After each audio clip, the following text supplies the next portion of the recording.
আজকের লেখার বিষয় হরিণ প্রাণে খটকা। লিখেছি S.A.K. রেজাউল করিম।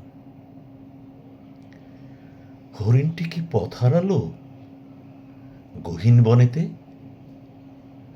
প্রভু যেন দয়া করে ঠিক ঠিকানা পেতে। গাছের ছায়া ঘিরে ধরে ভয়াল নীরবতা। যাবে কোথা একা সেজে কেঁদে আকুলতা।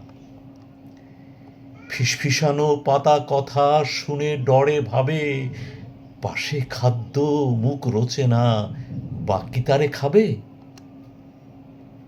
আড়ালেতে ওই যে দূরে কিছু একটা নড়ে, হরিণ তার রবকে ডাকে, নাও না মোরে ঘরে।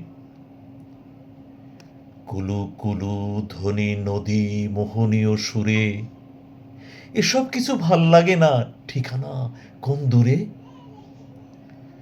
সন্ধ্যাকালে চন্দ্র উঁকি আকাশের কোলে, ভালো লাগা ঝেড়ে ফেলে মাখে ডরে ঝোলে। অসহায়ত্ব ফেঁপে অচিন নিজের বনভূমি, জমকে দেখে চারিদিকে, এই বুঝি নেয় চুমি। আরো জোরে ছুটে চলে হরিণটা বেশ ভয়ে, বাঘটা আছে ক্ষুধা পেটে, তাগদ যাচ্ছে ক্ষয়ে। সবার ব্যথা বনে ভাবে, কোনটা করণীয়? ব্যাঘ্র খিদা মৃগ দোয়া একটা পালনীয়। রাজন কষ্ট রাজ্য নষ্ট, প্রজা পায় না ছাতা, রাজদুঃখকে দূর করিতে সাধারণরাই দাতা। ক্ষুদ্র কিছু ক্ষয়ে গেলে বনের কি আর ক্ষতি, বাঘের জন্য বরাদ্দ তাই হরিণী যুবতী।